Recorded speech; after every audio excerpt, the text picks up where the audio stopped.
आप सुन रहे हैं जगत गुरु तत्वदर्शी संत रामपाल जी महाराज द्वारा लिखित पुस्तक गीता तेरा ज्ञान अमृत का पेज नंबर 55। अव्यक्त का अर्थ निराकार नहीं होता।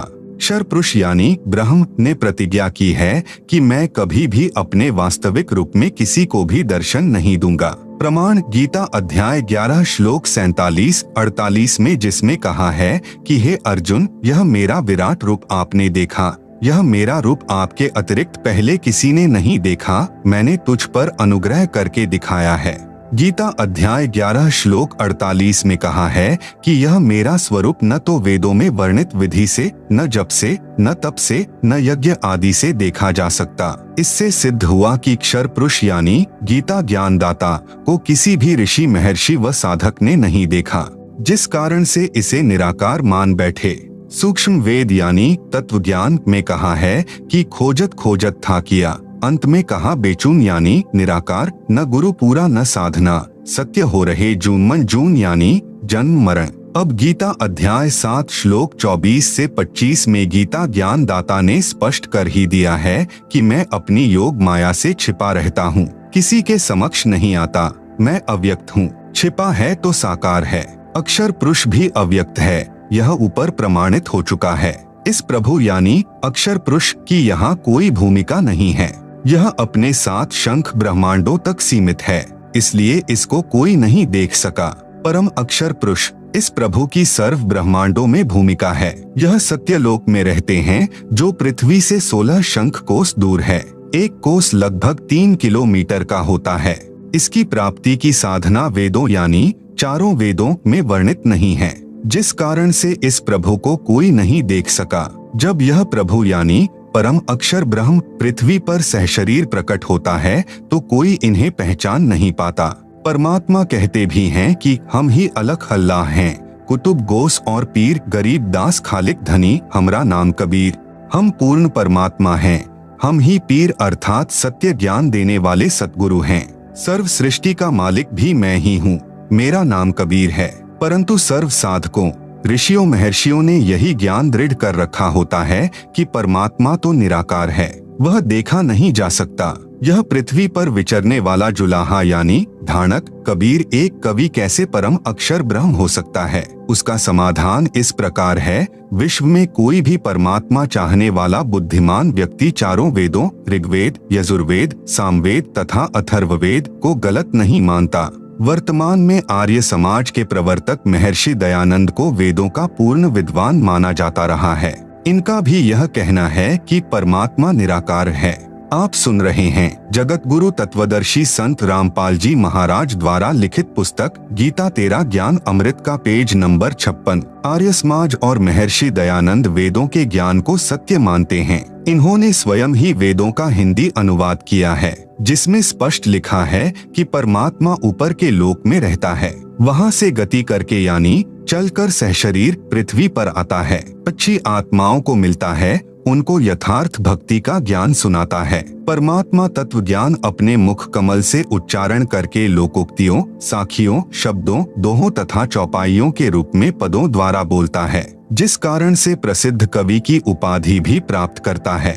कवियों की तरह आचरण करता हुआ पृथ्वी के ऊपर विचरण करता रहता है। भक्ति के गुप्त मंत्रों का आविष्कार करके साधकों को बताता है, भक्ति करने के लिए प्रेरणा करता है। प्रमाण देखें, वेदों के निम्न मंत्रों की फोटोकॉपियां इसी पुस्तक के पृष्ठ 104 पर। ऋग्वेद मंडल 9 सूक्त 86 मंत्र 26 से 27, ऋग्वेद मंडल 9 सूक्त 82 मंत्र 1 से 2, ऋग्वेद मंडल 9 सूक्त 96 मंत्र 16 से 20, ऋग्वेद मंडल 9 सूक्त 94 मंत्र 1, ऋग्वेद मंडल 9 सूक्त 95 मंत्र 2, ऋग्वेद मंडल 9 सूक्त 54 मंत्र 3, ऋग्वेद मंडल 9 सूक्त 20 मंत्र 1 और भी अनेकों वेद मंत्रों में उपरोक्त प्रमाण है कि परमात्मा मनुष्य जैसा निराकार है।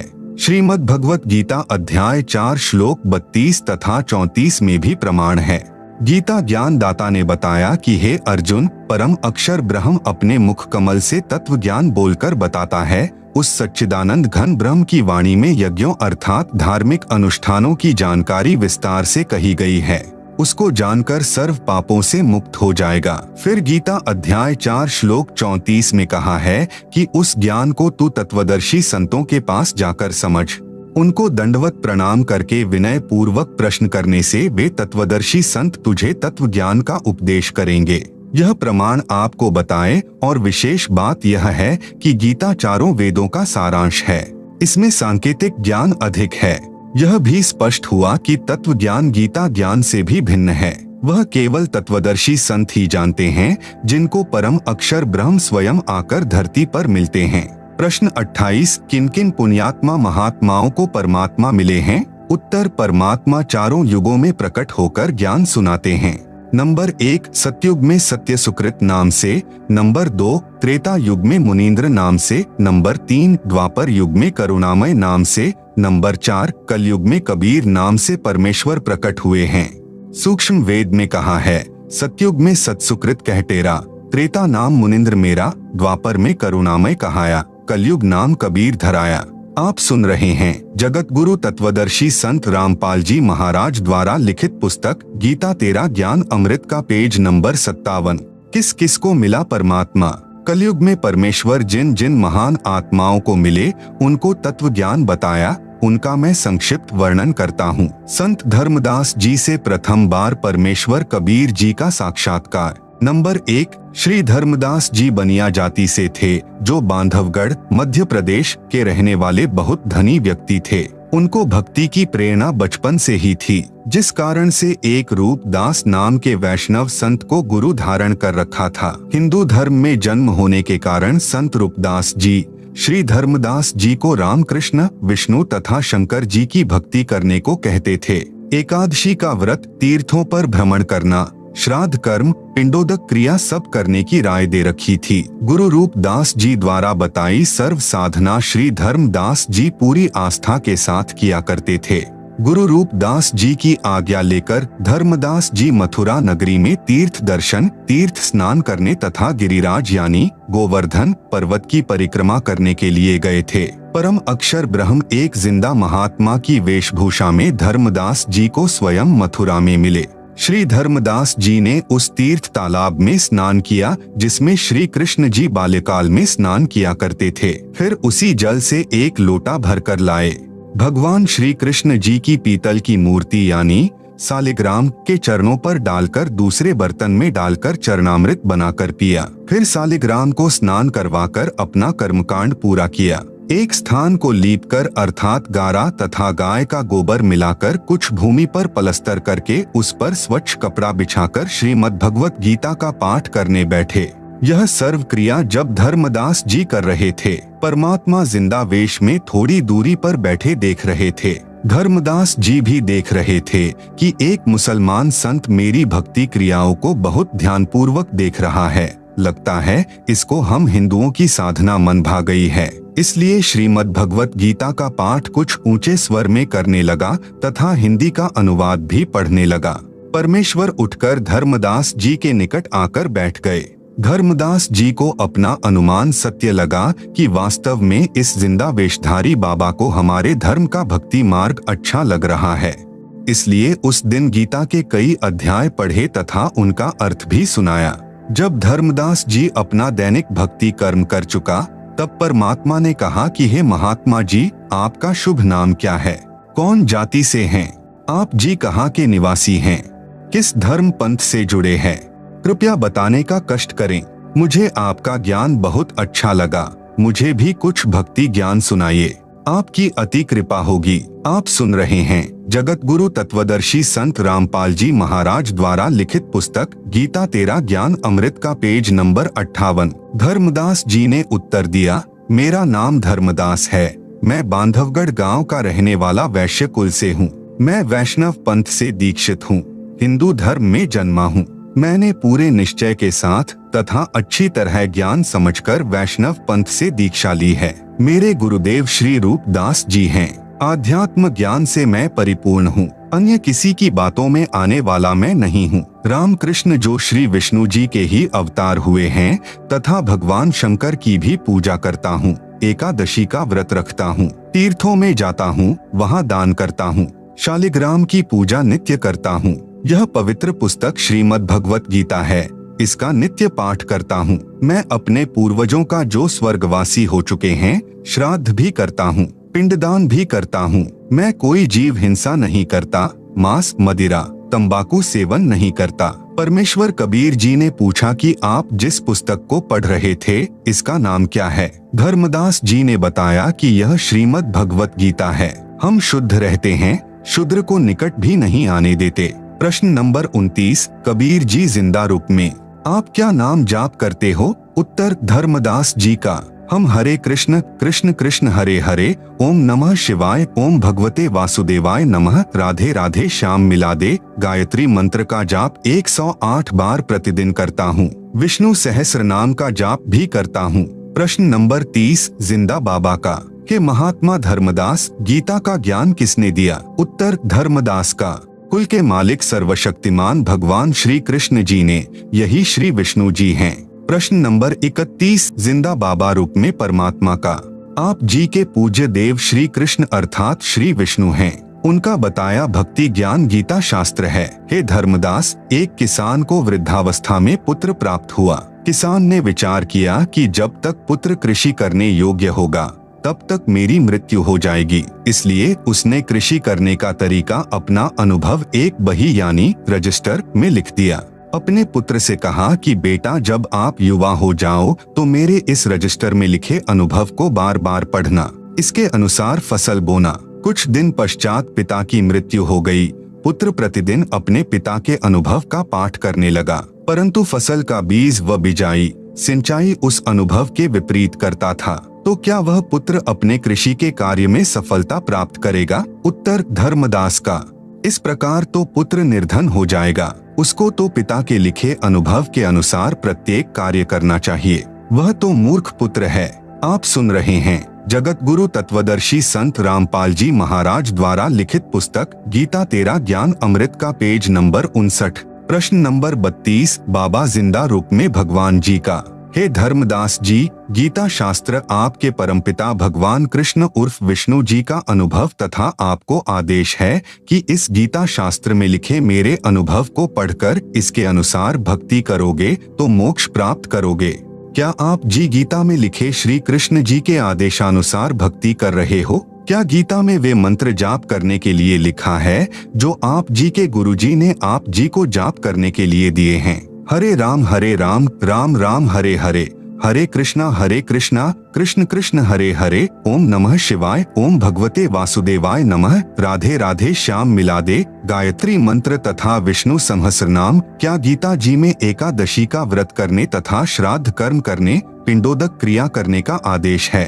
उत्तर, धर्मदास जी का नहीं है। प्रश्न नंबर 33, परमेश्वर जी का। फिर आप जी तो उस किसान के पुत्र वाला ही कार्य कर रहे हो जो पिता की आज्ञा की अवहेलना करके मनमानी विधि से गलत बीज गलत समय पर फसल बीजकर मूर्खता का प्रमाण दे रहा है, जिसे आपने मूर्ख कहा है। क्या आप जी उस किसान के मूर्ख पुत्र से कम हैं? धर्मदास जी बोले, हे जिंदा, आप मुसलमान फकीर हैं, इसलिए हमारे हिंदू धर्म की भक्ति क्रिया व मंत्रों को गलत कह रहे हो। उत्तर, कबीर जी का जिंदा रूप में। हे स्वामी धर्मदास जी, मैं कुछ नहीं कह रहा। आपके धर्म ग्रंथ कह रहे हैं कि आपके धर्म के धर्मगुरु आप जी को शास्त्र विधि त्याग कर मनमाना आचरण करा रहे हैं, जो आपकी गीता के अध्याय 16 श्लोक 23 से 24 में भी कहा है कि हे अर्जुन, जो साधक शास्त्र विधि को त्याग कर मनमाना आचरण करता है अर्थात मनमाने मंत्र जाप करता है, मनमाने श्राद्ध कर्म व पिंडोदक कर्म व व्रत आदि करता है, उसको न तो कोई सिद्धि प्राप्त हो सकती, न सुख ही प्राप्त होगा और न गति अर्थात मुक्ति मिलेगी, इसलिए व्यर्थ है। गीता अध्याय 16 श्लोक 24 में कहा है कि इससे तेरे लिए कर्तव्य अर्थात जो भक्ति कर्म करने चाहिए तथा अकर्तव्य यानी जो भक्ति कर्म न करने चाहिए की व्यवस्था में शास्त्र ही प्रमाण हैं। उन शास्त्रों में बताए भक्ति कर्म को करने से ही लाभ होगा। धर्मदास जी, हे जिंदा, तू अपनी जुबान बंद कर ले, मुझसे और नहीं सुना जाता। जिंदा रूप में प्रकट परमेश्वर ने कहा, हे वैष्णव महात्मा धर्मदास जी, सत्य इतनी कड़वी होती है जितना नीम, परंतु रोगी को कड़वी औषधि न चाहते हुए भी सेवन करनी चाहिए। उसी में उसका हित है। यदि आप नाराज होते हो तो मैं चला। इतना कहकर परमात्मा जिंदा रूपधारी अंतर्ध्यान हो गए। धर्मदास को बहुत आश्चर्य हुआ तथा सोचने लगा कि यह कोई सामान्य संत नहीं था। आप सुन रहे हैं जगत गुरु तत्वदर्शी संत रामपाल जी महाराज द्वारा लिखित पुस्तक गीता तेरा ज्ञान अमृत का पेज नंबर 60। यह पूर्ण विद्वान सिद्ध पुरुष लगता है। मुसलमान होकर हिंदू शास्त्रों का पूर्ण ज्ञान है। यह कोई देव हो सकता है। धर्मदास जी अंदर से मान रहे थे कि मैं गीता शास्त्र के विरुद्ध साधना कर रहा हूँ, परंतु अभिमानवश स्वीकार नहीं कर रहे थे। जब परमात्मा अंतर्ध्यान हो गए तो पूर्ण रूप से टूट गए कि मेरी भक्ति गीता के विरुद्ध है। मैं भगवान की आज्ञा की अवहेलना कर रहा हूँ। मेरे गुरु श्री रूपदास जी को भी वास्तविक भक्ति विधि का ज्ञान नहीं है। अब तो इस भक्ति को करना न करना बराबर है, व्यर्थ है। बहुत दुखी मन से इधर उधर देखने लगा तथा अंदर से हृदय से पुकार करने लगा कि मैं कैसा ना समझ हूँ। सर्व सत्य देखकर भी एक परमात्मा तुल्य महात्मा को अपनी ना समझी तथा हठ के कारण खो दिया। हे परमात्मा, एक बार वही संत फिर से मिले तो मैं अपना हठ छोड़कर नम्र भाव से सर्व ज्ञान समझूंगा। दिन में कई बार हृदय से पुकार करके रात्रि में सो गया। सारी रात्रि करवट लेता रहा, सोचता रहा, हे परमात्मा यह क्या हुआ। सर्व साधना शास्त्र विरुद्ध कर रहा हूँ। उस फरिश्ते ने मेरी आंखें खोल दी। मेरी आयु 60 वर्ष हो चुकी है। अब पता नहीं वह देव यानी जिंदा रूपी पुनः मिलेगा कि नहीं। प्रातः काल वक्त से उठा, पहले खाना बनाने लगा। उस दिन भक्ति की कोई क्रिया नहीं की। पहले दिन जंगल से कुछ लकड़ियां तोड़कर रखी थी, उनको चूल्हे में जलाकर भोजन बनाने लगा। एक लकड़ी मोटी थी, वह बीचों बीच थोथी थी, उसमें अनेकों चींटियां थीं। जब वह लकड़ी जलते जलते छोटी रह गई तब उसका पिछला हिस्सा धर्मदास जी को दिखाई दिया तो देखा उस लकड़ी के अंतिम भाग में कुछ तरल पानी सा जल रहा है। चींटियां निकलने की कोशिश कर रही थी, वे उस तरल पदार्थ में गिरकर जलकर मर रही थी। कुछ अगले हिस्से में अग्नि से जलकर मर रही थी। धर्मदास जी ने विचार किया, यह लकड़ी बहुत जल चुकी है, इसमें अनेकों चींटियां जलकर भस्म हो गई है। उसी समय अग्नि बुझा दी। विचार करने लगा कि इस पापयुक्त भोजन को मैं नहीं खाऊंगा, किसी साधु संत को खिलाकर मैं उपवास रखूंगा, इससे मेरे पाप कम हो जाएंगे। यह विचार करके सर्व भोजन एक थाल में रखकर साधु की खोज में चल पड़ा। परमेश्वर कबीर जी ने अन्य वेशभूषा बनाई जो हिंदू संत की होती है। एक वृक्ष के नीचे बैठ गए। धर्मदास जी ने साधु को देखा, उनके सामने भोजन का थाल रखकर कहा कि हे महात्मा जी भोजन खाओ। साधु रूप में परमात्मा ने कहा कि लाओ धर्मदास, भूख लगी है। अपने नाम से संबोधन सुनकर धर्मदास को आश्चर्य तो हुआ परंतु अधिक ध्यान नहीं दिया। साधु रूप में विराजमान परमात्मा ने अपने लोटे से कुछ जल हाथ में लिया तथा कुछ वाणी अपने मुख से उच्चारण करके भोजन पर जल छिड़क दिया। सर्वभोजन की चींटियां बन गई। चींटियों से थाली काली हो गई। आप सुन रहे हैं जगत गुरु तत्वदर्शी संत रामपाल जी महाराज द्वारा लिखित पुस्तक गीता तेरा ज्ञान अमृत का पेज नंबर 61।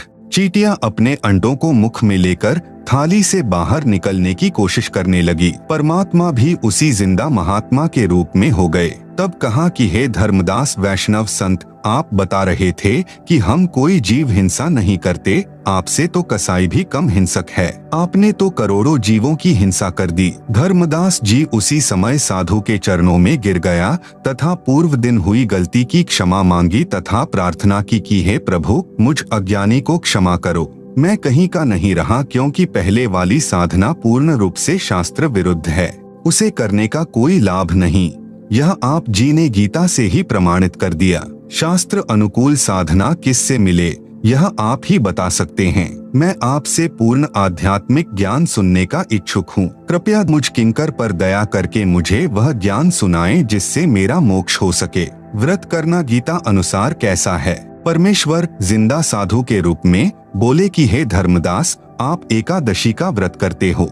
श्रीमद् भगवत गीता अध्याय 6 श्लोक 16 में मना किया है कि हे अर्जुन, यह योग यानी भक्ति न तो अधिक खाने वाले का और न ही बिल्कुल न खाने वाले का, अर्थात यह भक्ति न ही व्रत रखने वाले, न अधिक सोने वाले की तथा न अधिक जागने वाले की सफल होती है।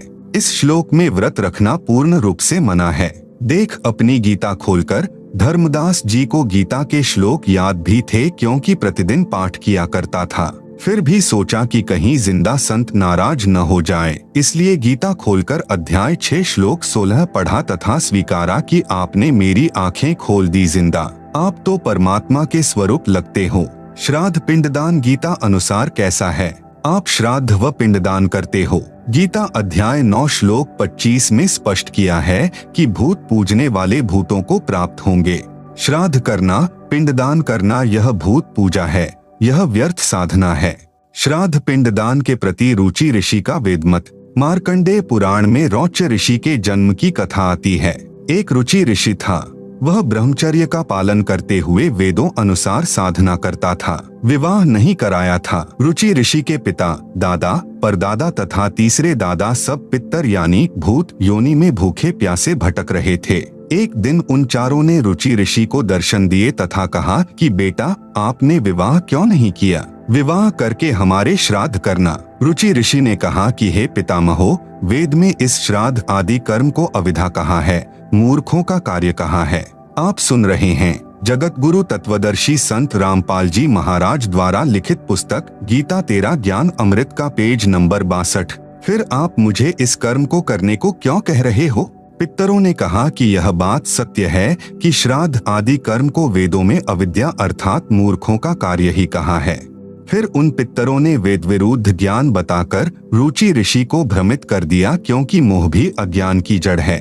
मार्कंडेय पुराण के प्रकरण से सिद्ध हुआ कि वेदों में तथा वेदों के ही संक्षिप्त रूप गीता में श्राद्ध पिंडोदक आदि भूत पूजा के कर्म को निषेध बताया है, नहीं करना चाहिए। उन मूर्ख ऋषियों ने अपने पुत्र को भी श्राद्ध करने के लिए विवश किया। उसने विवाह कराया, उससे रौच्य ऋषि का जन्म हुआ। बेटा भी पाप का भागी बना लिया। जिसे गायत्री मंत्र करते हो वह यजुर्वेद के अध्याय 36 का मंत्र 3 है, जिसके आगे ओम अक्षर नहीं है। यदि ओम अक्षर को इस वेद मंत्र के साथ जोड़ा जाता है तो परमात्मा का अपमान है, क्योंकि ओम अक्षर तो ब्रह्म का जाप है। यजुर्वेद अध्याय 36 मंत्र 3 में परम अक्षर ब्रह्म की महिमा है। यदि कोई अज्ञानी व्यक्ति पत्र तो लिख रहा है, प्रधानमंत्री को और लिख रहा है, सेवा में मुख्यमंत्री जी, तो वह प्रधानमंत्री का अपमान कर रहा है। फिर बात रही इस मंत्र यजुर्वेद के अध्याय 36 मंत्र 3 को बार बार जाप करने की, यह क्रिया मोक्षदायक नहीं है। मंत्र का मूल पाठ इस प्रकार है: भूर्भुवः स्वः तत्सवितुर्वरेण्यं भृगो देवस्य धीमहि धियो यो नः प्रचोदयात्। अनुवाद: भूरः यानी स्वयंभू परमात्मा पृथ्वी लोक को, भवः यानी गोलोक आदि भवनों को वचन से प्रकट करने वाला है, स्वः यानी स्वर्गलोक आदि सुख धाम है, तत् यानी वह सवितुः उन सर्व का जनक परमात्मा है, वरेण्यम यानी सर्व साधकों को वरण करने योग्य अर्थात अच्छी आत्माओं के भक्ति योग्य है, भृगो यानी तेजोमय अर्थात प्रकाशमान, देवस्य यानी परमात्मा का, धीमहि यानी उच्च विचार रखते हुए अर्थात बड़ी समझ से, धी यो नः प्रचोदयात् यानी जो बुद्धिमानों के समान विवेचन करता है, वह विवेकशील व्यक्ति मोक्ष का अधिकारी बनता है। भावार्थ: परमात्मा स्वयंभू जो भूमि, गोलोक आदि लोक तथा स्वर्ग लोक है, उन सर्व का सृजनहार है। उस उज्ज्वल परमेश्वर की भक्ति श्रेष्ठ भक्तों को यह विचार रखते हुए करनी चाहिए कि जो पुरुषोत्तम यानी सर्वश्रेष्ठ परमात्मा है, जो सर्व प्रभुओं से श्रेष्ठ है, उसकी भक्ति करें जो सुखधाम अर्थात सर्व सुख का दाता है। उपरोक्त मंत्र का यह हिंदी अनुवाद व भावार्थ है। इसकी संस्कृत या हिंदी अनुवाद को पढ़ते रहने से मोक्ष नहीं है, क्योंकि यह तो परमात्मा की महिमा का एक अंश है। अर्थात हजारों वेद मंत्रों में से यजुर्वेद अध्याय 36 का मंत्र संख्या 3 केवल एक मंत्र है। यदि कोई चारों वेदों को भी पढ़ता रहे तो भी मोक्ष नहीं। मोक्ष होगा वेदों में वर्णित ज्ञान के अनुसार भक्ति क्रिया करने से। आप सुन रहे हैं जगत गुरु तत्वदर्शी संत रामपाल जी महाराज द्वारा लिखित पुस्तक गीता तेरा ज्ञान अमृत का पेज नंबर 63। उदाहरण: विद्युत की महिमा है कि बिजली अंधेरे को उजाले में बदल देती है, बिजली ट्यूबवेल चलाती है जिससे फसल की सिंचाई होती है, बिजली आटा पीसती है, आदि आदि बहुत से गुण बिजली के लिखे हैं। यदि कोई व्यक्ति प्रतिदिन बिजली के गुणों का पाठ करता रहे तो उसे बिजली का लाभ प्राप्त नहीं होगा। लाभ प्राप्त होगा बिजली का कनेक्शन लेने से। कनेक्शन कैसे प्राप्त हो सकता है? उस विधि को प्राप्त करके फिर बिजली के गुणों का लाभ प्राप्त हो सकता है, केवल बिजली की महिमा को गाने मात्र से नहीं। इसी प्रकार वेद मंत्रों में अर्थात श्रीमद् भगवत गीता, जो चारों वेदों का सार है, में मोक्ष प्राप्ति के लिए जो ज्ञान कहा है, उसके अनुसार आचरण करने से मोक्ष लाभ अर्थात परमेश्वर प्राप्ति होती है। प्रश्न नंबर 34 धर्मदास जी का, हे जिंदा, मुझे तो यह भी ज्ञान नहीं है कि गीता में मोक्ष प्राप्ति का ज्ञान कौन सा है। मैंने गीता को पढ़ा है, समझा नहीं। हमारे धर्म गुरुओं ने जो भक्ति बताई उसे श्रद्धा से करते आ रहे हैं। वर्षों से चला आ रहा भक्ति का शास्त्र विरुद्ध प्रचलन सर्वभक्तों को सत्य लग रहा है। क्या गीता में लिखी भक्ति विधि पर्याप्त है? उत्तर जिंदा बाबा का, गीता में केवल ब्रह्म स्तर की भक्ति विधि लिखी है। पूर्ण मोक्ष के लिए परम अक्षर ब्रह्म की भक्ति करनी होगी। गीता में पूर्ण विधि नहीं है, केवल संकेत है। जैसे गीता अध्याय 17 श्लोक 23 में कहा है कि सच्चिदानंद घन ब्रह्म अर्थात परम अक्षर ब्रह्म की प्राप्ति के लिए ओम तत् सत इस मंत्र का निर्देश है। इसके स्मरण की विधि 3 प्रकार से है। इस मंत्र में ओम तो अक्षर पुरुष अर्थात ब्रह्म का मंत्र तो स्पष्ट है, परंतु पर ब्रह्म ज्ञानी अक्षर पुरुष का मंत्र तत् है जो सांकेतिक है। उपदेशी को तत्वदर्शी संत बताएगा। सत यह मंत्र पूर्ण ब्रह्म यानी परम अक्षर ब्रह्म का है जो सांकेतिक है। इसको भी तत्वदर्शी संत उपदेशी को बताता है। तत्वदर्शी संत के पास पूर्ण मोक्ष मार्ग होता है, जो न वेदों में है, न गीता में तथा न पुराणों या अन्य उपनिषदों में है। तत्व ज्ञान की सत्यता को प्रमाणित करने के लिए गीता तथा वेद सहयोगी हैं। जो भक्ति विधि वेद गीता में है, वही तत्व ज्ञान में भी है। सूक्ष्म वेद अर्थात तत्व ज्ञान में वेदों तथा गीता वाली भक्ति विधि तो है ही, इससे भिन्न पूर्ण मोक्ष वाली साधना भी है। उदाहरण के लिए 10वीं कक्षा का पाठ्यक्रम गलत नहीं है, परंतु अधूरा है। BA-MA वाले पाठ्यक्रम में 10वीं वाला ज्ञान भी होता है, उससे आगे का भी होता है। यही दशा वेदों गीता तथा सूक्ष्म वेद के ज्ञान में अंतर की जाने। प्रश्न नंबर 35 धर्मदास जी का, गीता तथा वेदों में यह कहा प्रमाण है कि पूर्ण मोक्ष मार्ग तत्वदर्शी संत के पास ही होता है, वेदों व गीता में नहीं है। हे प्रभु जिंदा, मेरी शंका का समाधान कीजिए। आपका ज्ञान हृदय को छूता है, सत्य भी है, परंतु विश्वास तो प्रत्यक्ष प्रमाण देखकर ही होता है। आप सुन रहे हैं जगत गुरु तत्वदर्शी संत रामपाल जी महाराज द्वारा लिखित पुस्तक गीता तेरा ज्ञान अमृत का पेज नंबर 64। उत्तर जिंदा परमेश्वर जी का, गीता अध्याय 4 श्लोक 25 से 30 में गीता ज्ञान दाता ने बताया है कि हे अर्जुन, सर्व साधक अपनी साधना व भक्ति को पापनाश करने वाली अर्थात मोक्षदायक जानकर ही करते हैं। यदि उनको यह निश्चय न हो कि तुम जो भक्ति कर रहे हो यह शास्त्रानुकूल नहीं है, तो वे साधना ही छोड़ देते। जैसे कई साधक देवताओं की पूजा रूपी यज्ञ अर्थात धार्मिक अनुष्ठान करके ही पूजा मानते हैं, अन्य ब्रह्म तक ही पूजा करते हैं। कई केवल अग्नि में घृत आदि डालकर अनुष्ठान करते हैं, जिसको हवन कहते हैं। गीता अध्याय 4 श्लोक 25। अन्य योगीजन अर्थात भक्तजन आँख कान मुंह बंद करके क्रियाएं करते हैं, उसी में अपना मानव जीवन हवन अर्थात समाप्त करते हैं। गीता अध्याय 4 श्लोक 26। अन्य योगीजन अर्थात भक्तजन श्वासों को आना जाना ध्यान से देखकर भक्ति साधना करते हैं, जिससे वे आत्मसंयम साधना रूपी अग्नि में अपना जीवन हवन अर्थात मानव जीवन पूरा करते हैं, जिसे ज्ञान दीप मानते हैं अर्थात अपनी साधना को श्रेष्ठ मानते हैं। गीता अध्याय 4 श्लोक 27। कुछ अन्य साधक द्रव्य अर्थात धन से होने वाले यज्ञ अर्थात धार्मिक अनुष्ठान करते हैं, जैसे भोजन भंडारा करना, कंबल कपड़े बांटना, धर्मशाला प्याऊ बनवाना, यह यज्ञ करते हैं। कुछ तपस्या करते हैं, कुछ योगासन करते हैं, इसी को परमात्मा प्राप्ति की साधना मानते हैं। कितने ही साधक अहिंसा आदि तीक्ष्ण व्रत करते हैं, जैसे मुख पर पट्टी बांधकर नंगे पैरों चलना, कई दिन उपवास रखना आदि आदि। अन्य योगीजन अर्थात साधक स्वाध्याय अर्थात प्रतिदिन किसी वेद जैसे ग्रंथ से कुछ मंत्रों श्लोकों का पाठ करना, यह ज्ञान यज्ञ कहलाता है, करते रहते हैं। इन्हीं क्रियाओं को मोक्षदायक मानते हैं। गीता अध्याय 4 श्लोक 28। दूसरे योगी जन अर्थात भक्तजन प्राण वायु यानी श्वास अपान वायु में पहुंचाने वाली क्रिया करते हैं। अन्य योगी जन इसके विपरीत अपान वायु को प्राण वायु में पहुंचाने वाली क्रिया करते हैं। कितने ही साधक अल्पाहारी रहते हैं, कुछ योग आदि क्रियाएं करते हैं। जैसे प्राणायाम में लीन साधक पान अपान की गति को रोककर श्वास कम लेते हैं, इसी में अपना मानव जीवन हवन अर्थात समर्पित कर देते हैं। ये सभी उपरोक्त अध्याय 4 श्लोक 25 से 30 तक साधक अपने अपने यज्ञों अर्थात धार्मिक अनुष्ठानों को करके मानते हैं कि हम पाप का नाश करने वाली साधना भक्ति कर रहे हैं। गीता अध्याय 4 श्लोक 30। आप सुन रहे हैं जगत गुरु तत्वदर्शी संत रामपाल जी महाराज द्वारा लिखित पुस्तक गीता तेरा ज्ञान अमृत का पेज नंबर 65। यदि साधक की साधना शास्त्रानुकूल हो तो हे कुरुश्रेष्ठ अर्जुन, इस यज्ञ से बचे हुए अमृत भोग को खाने वाले साधक सनातन ब्रह्म अर्थात परम अक्षर ब्रह्म को प्राप्त होते हैं। और यज्ञ अर्थात शास्त्रानुकूल साधना न करने वाले पुरुष के लिए तो यह पृथ्वी लोक भी सुखदायक नहीं होता। फिर परलोक कैसे सुखदायक हो सकता है, अर्थात उस शास्त्र विरुद्ध साधक को कोई लाभ नहीं होता। यही प्रमाण गीता अध्याय 16 श्लोक 23 से 24 में भी है। गीता अध्याय 4 श्लोक 31। गीता ज्ञान दाता ने ऊपर के 25 से 30 तक श्लोकों में स्पष्ट किया है कि जो साधक जैसी साधना कर रहा है उसे मोक्षदायक तथा सत्य मानकर कर रहा है।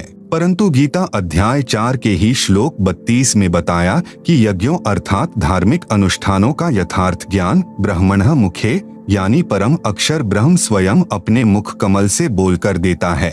वह सच्चिदानंद घन ब्रह्म अर्थात परम अक्षर ब्रह्म की वाणी कही गई है। उसे तत्व ज्ञान भी कहते हैं।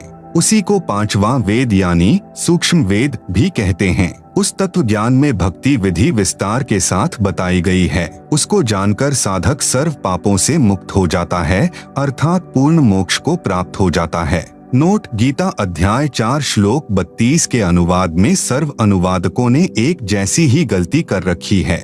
ब्रह्मणः शब्द का अर्थ वेद कर रखा है। ब्रह्मणः मुखे का अर्थ वेद की वाणी में किया है, जो गलत है। उन्हीं अनुवादकों ने गीता अध्याय 17 श्लोक 23 में ब्रह्मणः का अर्थ सच्चिदानंद घन ब्रह्म किया है, जो उचित है। इसलिए गीता अध्याय 4 श्लोक 32 में भी ब्रह्मणः का अर्थ सच्चिदानंद घन ब्रह्म अर्थात परम अक्षर ब्रह्म करना उचित है। प्रमाण के लिए देखें उपरोक्त गीता के श्लोकों की फोटोकॉपी इसी पुस्तक के पृष्ठ 204 से 357 पर। गीता अध्याय 4 श्लोक 34 में गीता ज्ञान दाता ने कहा है कि उस ज्ञान को जो परमात्मा अपने मुख कमल से बोलकर सुनाता है, जो तत्व ज्ञान है, उसको तू तत्वदर्शी संतों के पास जाकर समझ। उनको दंडवत प्रणाम करने से, कपट छोड़कर नम्रता पूर्वक प्रश्न करने से तत्वदर्शी संत तुझे तत्व ज्ञान का उपदेश करेंगे। इससे यह भी सिद्ध हुआ कि गीता वाला ज्ञान पूर्ण नहीं है, परंतु गलत भी नहीं है। गीता ज्ञानदाता को भी पूर्ण मोक्ष मार्ग का ज्ञान नहीं है, क्योंकि तत्व ज्ञान की जानकारी गीता ज्ञानदाता को नहीं है, जो परमात्मा यानी परम अक्षर ब्रह्म ने अपने मुख से बोला होता है। उसको तत्वदर्शी संतों से जानने के लिए कहा है। यही प्रमाण यजुर्वेद अध्याय 4 मंत्र 10 में भी है। कहा है कि परम अक्षर ब्रह्म को कोई तो संभवात अर्थात राम कृष्ण की तरह उत्पन्न होने वाला साकार कहते हैं, कोई असंभवात अर्थात परमात्मा उत्पन्न नहीं होता, वह निराकार है। परमेश्वर उत्पन्न होता है या नहीं उत्पन्न होता, वास्तव में कैसा है, यह ज्ञान धीराणाम तत्वदर्शी संत बताते हैं, उनसे सुनो। आप सुन रहे हैं जगत गुरु तत्वदर्शी संत रामपाल जी महाराज द्वारा लिखित पुस्तक गीता तेरा ज्ञान अमृत का पेज नंबर 66। प्रश्न नंबर 36 धर्मदास जी का।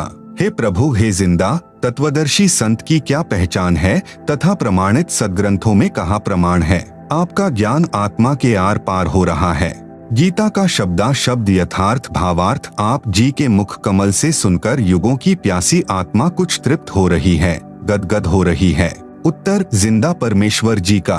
परमेश्वर ने बताया कि पहले तो लक्षण सुन तत्वदर्शी संत अर्थात पूर्ण ज्ञानी सतगुरु के। गुरु के लक्षण 4 बखाना। प्रथम वेद शास्त्र को ज्ञाना यानी ज्ञाता, दूजे हरि भक्ति मन कर्म बानी, तीसरे सम दृष्टि कर जानी, चौथे वेद विधि सब कर्मा, यह 4 गुरु गुण जानो मर्मा। कबीर सागर के अध्याय जीव धर्म बोध के पृष्ठ 1960 पर ये अमृतवाणियां अंकित हैं। भावार्थ, जो तत्वदर्शी संत यानी पूर्ण सतगुरु होगा उसमें 4 मुख्य गुण होते हैं। नंबर 1, वह वेदों तथा अन्य सभी ग्रंथों का पूर्ण ज्ञानी होता है। नंबर 2, दूसरे वह परमात्मा की भक्ति मन, कर्म, वचन से स्वयं करता है, केवल वक्ता नहीं होता, उसकी करनी और कथनी में अंतर नहीं होता। नंबर 3, वह सर्व अनुयायियों को समान दृष्टि से देखता है, ऊंच नीच का भेद नहीं करता। नंबर 4, चौथे वह सर्व भक्ति कर्म वेदों के अनुसार करता तथा कराता है, अर्थात शास्त्रानुकूल भक्ति साधना करता तथा कराता है। यह ऊपर का प्रमाण तो सूक्ष्म वेद में है जो परमेश्वर ने अपने मुख कमल से बोला है। अब आप जी को श्रीमद् भगवत गीता में प्रमाण दिखाते हैं कि तत्वदर्शी संत की क्या पहचान बताई है। श्रीमद् भागवत गीता अध्याय 15 श्लोक 1 में स्पष्ट है, ऊर्ध्व मूलम अधः शाखम अश्वत्थम प्राहुः अव्ययम छंदासी यस्य प्रणानी यह तम वेद स वेदवित्। अनुवाद, ऊपर को मूल यानी जड़ वाला, नीचे को तीनों गुण रूपी शाखा वाला उल्टा लटका हुआ संसार रूपी पीपल का वृक्ष जानो। इसे अविनाशी कहते हैं क्योंकि उत्पत्ति प्रलय चक्र सदा चलता रहता है, जिस कारण से इसे अविनाशी कहा है। इस संसार रूपी वृक्ष के पत्ते आदि छंद हैं, अर्थात भाग यानी पार्ट्स हैं। यह तम वेद यानी जो इस संसार रूपी वृक्ष के सर्वभागों को तत्व से जानता है। सह यानी वह, वेदवित यानी वेद के तात्पर्य को जानने वाला है, अर्थात वह तत्वदर्शी संत है। जैसा कि गीता अध्याय 4 श्लोक 32 में कहा है कि परम अक्षर ब्रह्म स्वयं पृथ्वी पर प्रकट होकर अपने मुख कमल से तत्व ज्ञान विस्तार से बोलते हैं। परमेश्वर ने अपनी वाणी में अर्थात तत्व ज्ञान में बताया है। कबीर, अक्षर पुरुष एक पेड़ है, शर पुरुष वाकी डार, तीनों देवा शाखा हैं, पात रूप संसार। आप सुन रहे हैं जगत गुरु तत्वदर्शी संत रामपाल जी महाराज द्वारा लिखित पुस्तक गीता तेरा ज्ञान अमृत का पेज नंबर 67। भावार्थ, जमीन से बाहर जो वृक्ष का हिस्सा है उसे तना कहते हैं।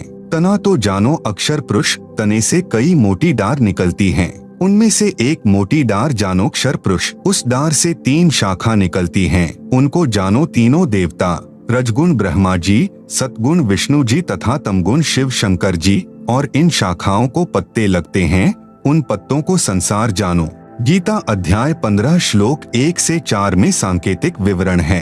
तत्व ज्ञान में विस्तार से कहा गया है। पहले गीता ज्ञान के आधार से ही जानते हैं। गीता अध्याय 15 श्लोक 2 में कहते हैं कि संसार रूपी वृक्ष की तीनों गुण रजगुण ब्रह्मा जी, सतगुण विष्णु जी तथा तमगुण शंकर जी रूपी शाखाएं हैं। ये ऊपर यानी स्वर्ग लोक में तथा नीचे यानी पाताल लोक में फैली हुई हैं। नोट, रजगुण ब्रह्मा, सतगुण विष्णु तथा तमगुण शंकर हैं। देखें प्रमाण प्रश्न नंबर 7 में। तीनों शाखाएं ऊपर नीचे फैली हैं का तात्पर्य है कि गीता का ज्ञान पृथ्वी लोक पर बोला जा रहा था। तीनों देवता की सत्ता 3 लोकों में है। नंबर 1 पृथ्वी लोक, नंबर 2 स्वर्ग लोक तथा नंबर 3 पाताल लोक। ये तीनों एक एक विभाग के मंत्री हैं। रजगुण विभाग के श्री ब्रह्मा जी, सतगुण विभाग के श्री विष्णु जी तथा तमगुण विभाग के श्री शिव जी।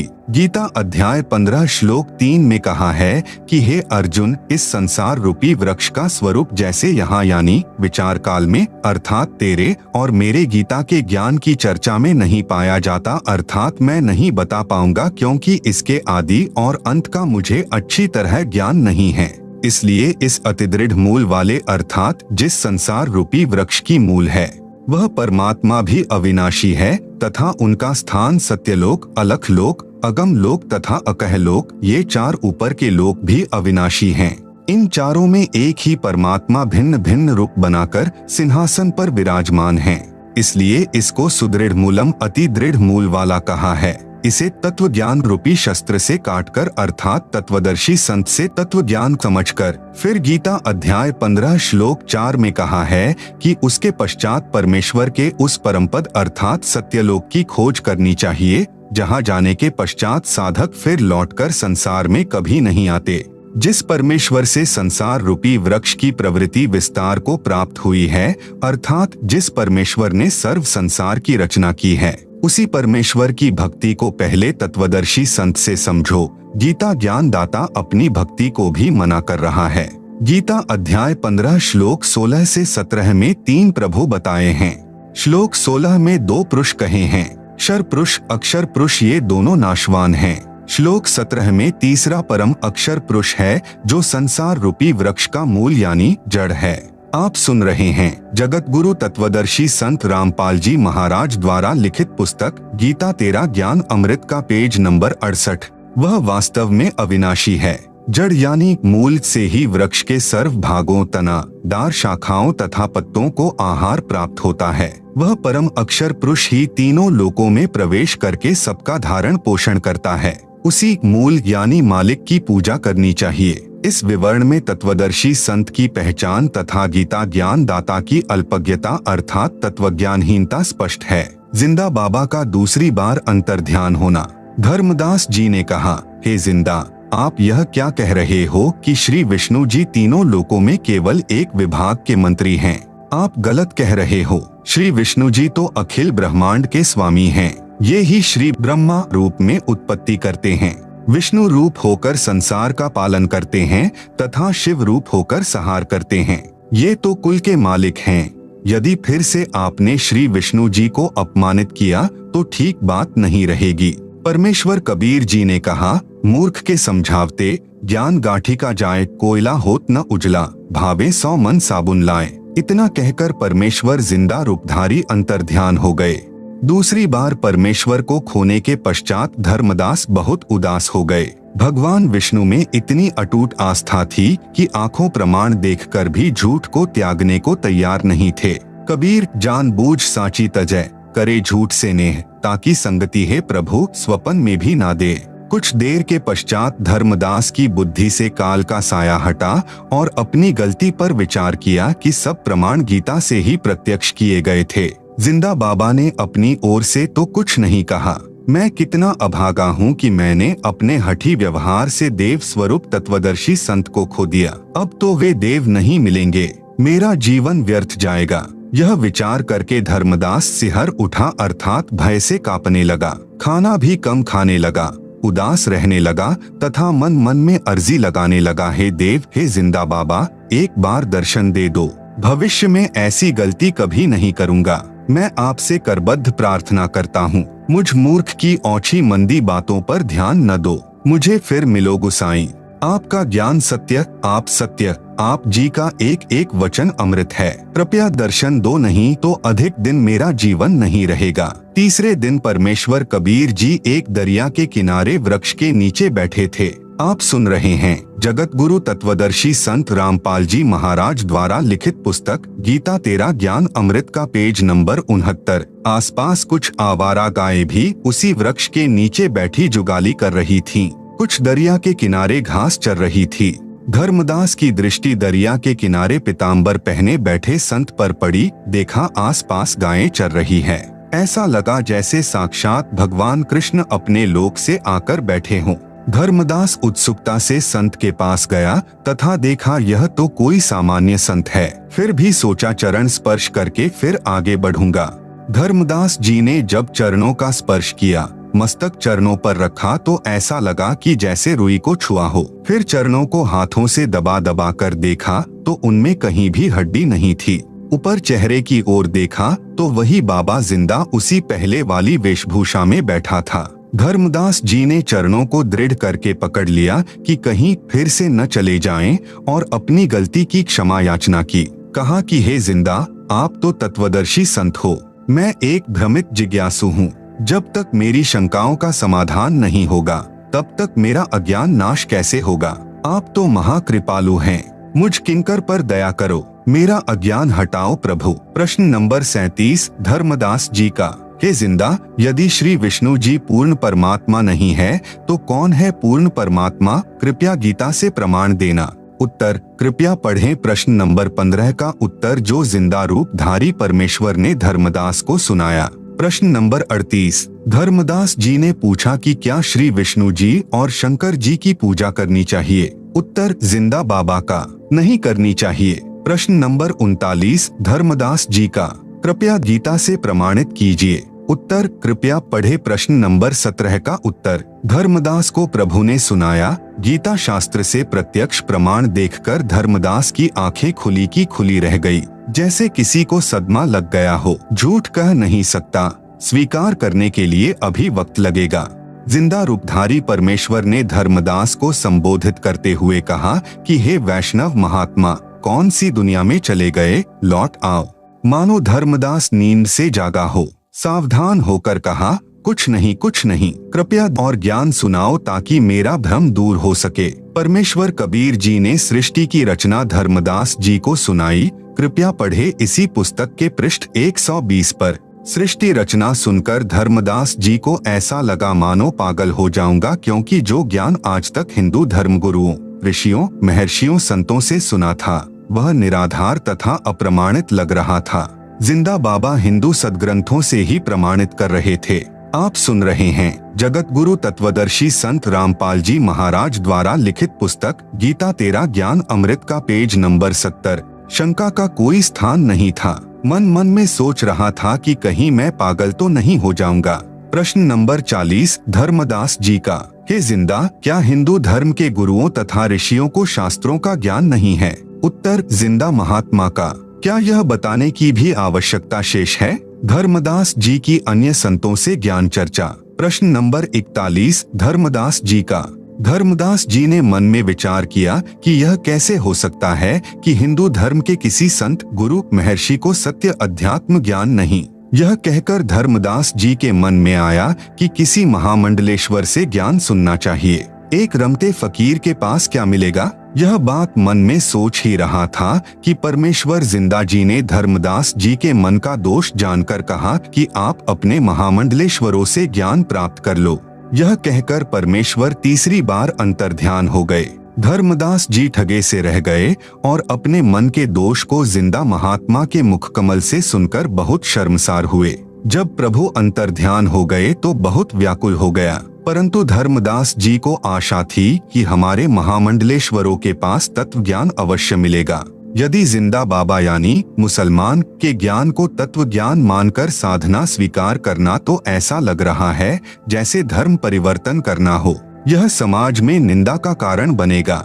इसलिए अपने हिंदू महात्माओं से तत्व ज्ञान जानकर श्रेष्ठ शास्त्रानुकूल भक्ति करनी ही उचित रहेगी। इस बार धर्मदास जी को जिंदा बाबा का अचानक चला जाना खटका नहीं, क्योंकि उसकी गलत फहमी थी कि हिंदू इतना बड़ा तथा पुरातन धर्म है, क्या कोई भी तत्वदर्शी संत नहीं मिलेगा। धर्मदास जी एक वैष्णव महामंडलेश्वर श्री ज्ञानानंद जी वैष्णव के आश्रम में गया। उस समय श्री ज्ञानानंद जी का बहुत बोलबाला था।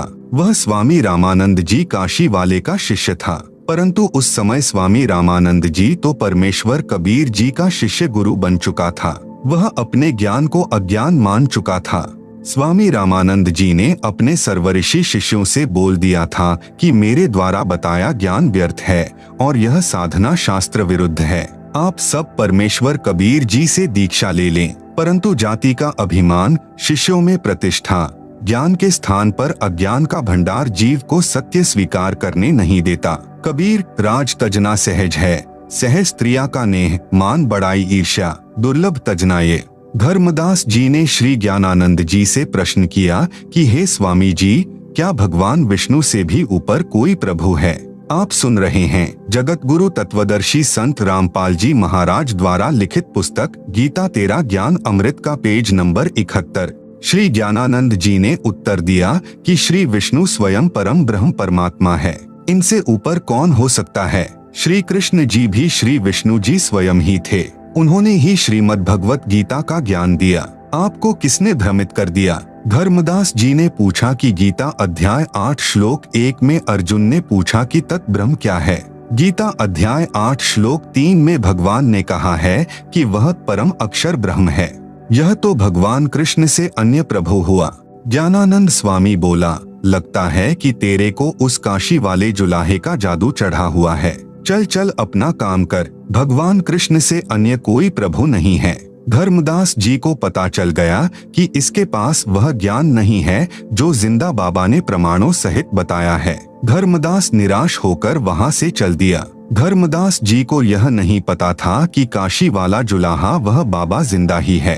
फिर धर्मदास को पता चला कि एक मोहनगिरी नाम के महामंडलेश्वर हैं। उनके पास जाकर भगवान की चर्चा करनी शुरू की। पहले 1 रुपया दक्षिणा चढ़ाई, जिस कारण से मोहनगिरी ने उनको निकट बैठाया और बताया कि भगवान शिव सर्व सृष्टि के रचने वाले हैं। इनसे बढ़कर संसार में कोई प्रभु नहीं है। ओम नमः शिवाय मंत्र का जाप करो। धर्मदास जी प्रणाम करके चल पड़े। सोचा इनका कितना अच्छा नाम है, ज्ञान धेल्य, यानी 1 पैसे का नहीं। धर्मदास जी से किसी ने बताया कि एक बहुत बड़ा तपस्वी है, कई वर्षों से खड़ा तप कर रहा है। धर्मदास जी वहां गए। वह नाथ पंथ से जुड़ा था, भगवान शिव को समर्थ परमात्मा बताता था, तप करके हठयोग से परमात्मा की प्राप्ति मान रहा था। धर्मदास जी ने विवेक किया कि यदि इतनी घोर कठिन तपस्या से परमात्मा मिलेगा तो हमारे वश से बाहर की बात है। वहां से भी आगे चला। पता चला कि एक बहुत बड़ा विद्वान महात्मा काशी विद्यापीठ से पढ़कर आया है, वेदों का पूर्ण विद्वान है। धर्मदास जी ने उस महात्मा से पूछा परमात्मा कैसा है? उत्तर मिला निराकार है। उस निराकार परमात्मा का कोई नाम है? धर्मदास ने पूछा। उत्तर विद्वान का, उसका नाम ब्रह्म है। क्या परमात्मा को देखा जा सकता है? धर्मदास जी ने प्रश्न किया। उत्तर मिला परमात्मा निराकार है, उसको कैसे देख सकते हैं? केवल परमात्मा का प्रकाश देखा जा सकता है। प्रश्न, क्या श्री कृष्ण या विष्णु परमात्मा हैं? उत्तर था कि ये तो सरगुण देवता हैं, परमात्मा निर्गुण है। गीता और वेद के ज्ञान में क्या अंतर है? धर्मदास ने प्रश्न किया। ब्राह्मण का उत्तर था कि गीता चारों वेदों का सारांश है। धर्मदास जी ने पूछा कि भक्ति मंत्र कौन सा है? उत्तर ब्राह्मण का था कि गायत्री मंत्र का जाप करो। ओम भूर्भुवस्वः तत्सवितुः वरेण्यं भृगो देवस्य धीमहि धियो यो नः प्रचोदयात्। धर्मदास जी को जिंदा बाबा ने बताया था कि इस मंत्र से मोक्ष संभव नहीं। धर्मदास जी फिर आगे चला तो पता चला कि संत गुफा में रहता है। आप सुन रहे हैं जगत गुरु तत्वदर्शी संत रामपाल जी महाराज द्वारा लिखित पुस्तक गीता तेरा ज्ञान अमृत का पेज नंबर 72। कई दिन तक गुफा से नहीं निकलता है। उसके पास जाकर प्रश्न किया कि भगवान कैसे मिलता है? उत्तर मिला कि इंद्रियों पर संयम रखो, इसी से परमात्मा मिल जाता है। नाम जाप से कुछ नहीं होता, खंड यानी चीनी कहने से मुंह मीठा नहीं होता। धर्मदास जी को संतोष नहीं हुआ। सब संतों से ज्ञान चर्चा करके धर्मदास जी को बहुत पश्चाताप हुआ कि मेरे को उस जिंदा बाबा पर विश्वास नहीं हुआ कि उसने कहा था किसी भी संत महामंडलेश्वर के पास यथार्थ अध्यात्म ज्ञान नहीं है, किसी भी संत महात्मा का ज्ञान प्रमाणित नहीं है, कोई शास्त्र का आधार नहीं है। तब धर्मदास रोने लगा, अपनी अज्ञानता पर पश्चाताप करने लगा कि मैं कैसा कलमुहा हूँ, अर्थात बुरी किस्मत वाला हूँ। मुझे उस परमात्मा स्वरूप जिंदा महात्मा पर विश्वास नहीं आया। अब वह अंतर्यामी मुझे नहीं मिलेगा क्योंकि मैंने कई बार उनका अपमान कर दिया। अब क्या करूं? न जीने को मन करता है, आत्महत्या पाप है। बुरी तरह रोने लगा, पछाड़ खाकर अचेत हो गया। उत्तर, परमात्मा जिंदा महात्मा के रूप में एक वृक्ष के नीचे बैठ गए।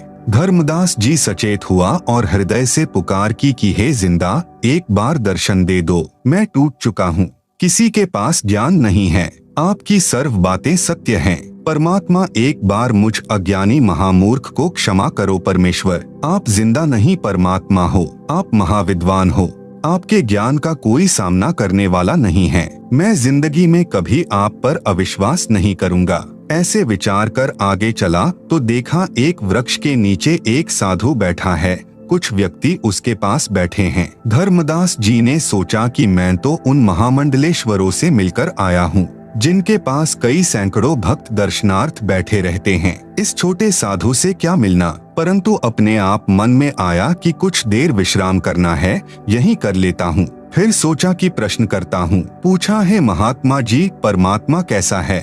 साधु ने उत्तर दिया कि मैं ही परमात्मा हूँ। धर्मदास जी चुप हो गए। सोचा यह तो मजाक कर रहा है, यह तो संत भी नहीं है। धीरे धीरे सर्व व्यक्ति चले गए। जब धर्मदास जी चलने लगे, परमात्मा बोले कि हे महात्मा, क्या आपके मंडलेश्वरों ने नहीं बताया कि परमात्मा कैसा है? धर्मदास जी ने आश्चर्य से देखा कि इस साधु को कैसे पता कि मैं कहाँ कहाँ भटका हूँ। उसी समय परमात्मा ने वही जिंदा बाबा वाला रूप बना लिया। धर्मदास जी चरणों में गिरकर बिलख बिलख कर रोने लगा तथा कहा कि हे भगवान, किसी के पास ज्ञान नहीं है, मुझ पापी अवगुण हारे को क्षमा करो महाराज, मैंने बड़ी भारी भूल की है। आपने सृष्टि रचना का ज्ञान जो बताया है उसके सामने सर्व संत का ज्ञान ऐसा है जैसे सूरज के सामने दीपक, सब उवाबाई बकते हैं।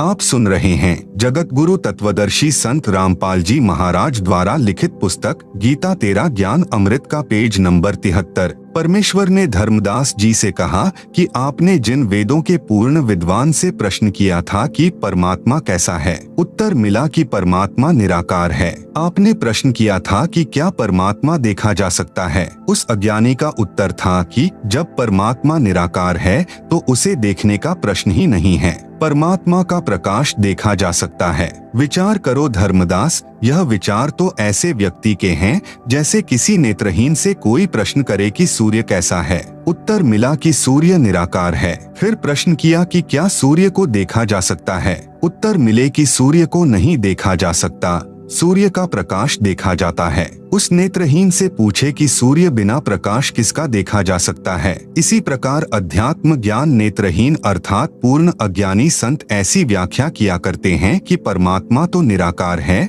उसका प्रकाश कैसे देखा जा सकता है, परमात्मा का ही तो प्रकाश होगा। धर्मदास जी ने कहा कि हे महात्मा जी, यह विचार तो मेरे दिमाग में भी नहीं आया। आप जी के दिव्य तर्क से मेरी आंखें खुल गई। जितने भी महामंडलेश्वर मिले हैं वे सर्व महाज्ञानी मिले हैं। हे जिंदा महात्मा जी, यदि मैं आपके ज्ञान को सुनने के पश्चात यदि इन मूर्खों से नहीं मिलता तो मेरा भ्रम निवारण कभी नहीं होता, चाहे आप जी कितने ही प्रमाण दिखाते और बताते। प्रश्न नंबर 42 धर्मदास, हे जिंदा, आप नाराज न होना, मेरे मन में एक शंका है कि क्या भगवान विष्णु जी की भक्ति अच्छी नहीं। उत्तर जिंदा महात्मा जी का, हे धर्मदास, श्रीमद् भगवत गीता अध्याय 2 श्लोक 46 में प्रमाण है कि गीता ज्ञान दाता ने कहा, हे अर्जुन, बहुत बड़े जलाशय यानी झील की प्राप्ति के पश्चात छोटे जलाशय में व्यक्ति का कितना प्रयोजन रह जाता है, इसी प्रकार पूर्ण ज्ञान और पूर्ण परमात्मा की भक्ति विधि व होने वाले लाभ का ज्ञान होने के पश्चात अन्य ज्ञानों तथा छोटे भगवानों में उतनी ही आस्था रह जाती है जितनी बड़े जलाशय की प्राप्ति के पश्चात छोटे जलाशय में रह जाती है। छोटे जलाशय का जल अच्छा है परंतु पर्याप्त नहीं है। यदि एक वर्ष वर्षा न हो तो छोटे जलाशय का जल सूख जाता है तथा उस पर आश्रित व्यक्ति भी जल के अभाव से कष्ट उठाते हैं, त्राही त्राही मच जाती है। परंतु बड़े जलाशय यानी झील का जल यदि 10 वर्ष भी वर्षा न हो तो भी समाप्त नहीं होता। जिस व्यक्ति को वह बड़ा जलाशय मिल जाएगा तो वह तुरंत छोटे जलाशय यानी जोहड़ यानी तालाब को छोड़कर बड़े जलाशय के किनारे जा बसेगा। जिस समय गीता ज्ञान सुनाया गया उस समय सर्व व्यक्ति तालाबों के जल पर ही आश्रित थे, इसलिए यह उदाहरण दिया था। इसी प्रकार श्री विष्णु सद्गुण की भक्ति भले ही आप अच्छी मानते हैं परंतु पूर्ण मोक्षदायक नहीं है। श्री विष्णु जी भी नाशवान हैं, इनका भी जन्म मृत्यु होता है, फिर साधक अमर कैसे हो सकता है। इसलिए पूर्ण मोक्ष अर्थात अमर होने के लिए अमर परमात्मा की ही भक्ति करनी पड़ेगी।